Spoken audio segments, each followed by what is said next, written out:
Penguin Audiobooks presents Hornet Flight by Ken Follett. Read by John Lee. Some of what follows really happened. Prologue. A man with a wooden leg walked along a hospital corridor. He was a short, vigorous type, with an athletic build, 30 years old, dressed in a plain charcoal grey suit and black toe-capped shoes.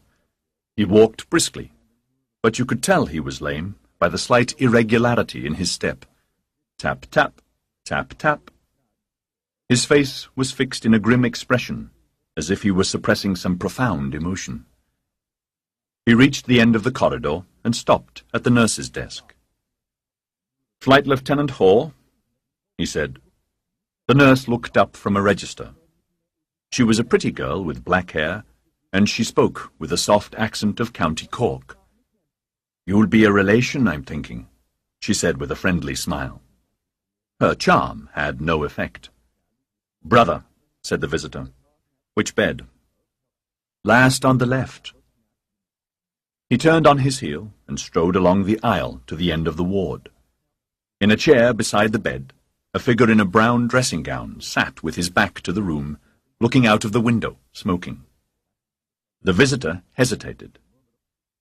"Bart?" The man in the chair stood up and turned around.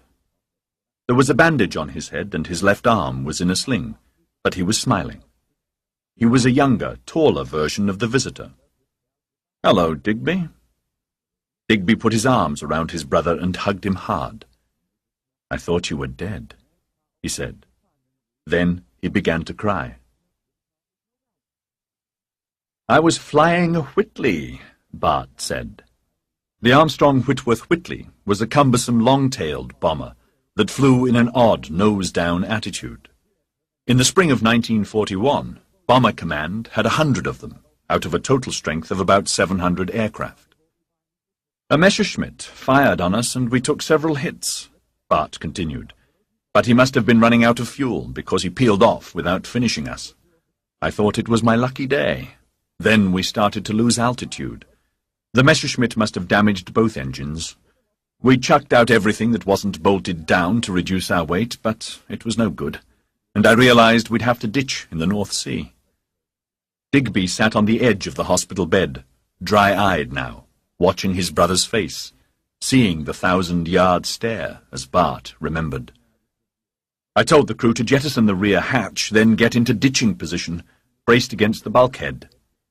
The Whitley had a crew of 5, Digby recalled.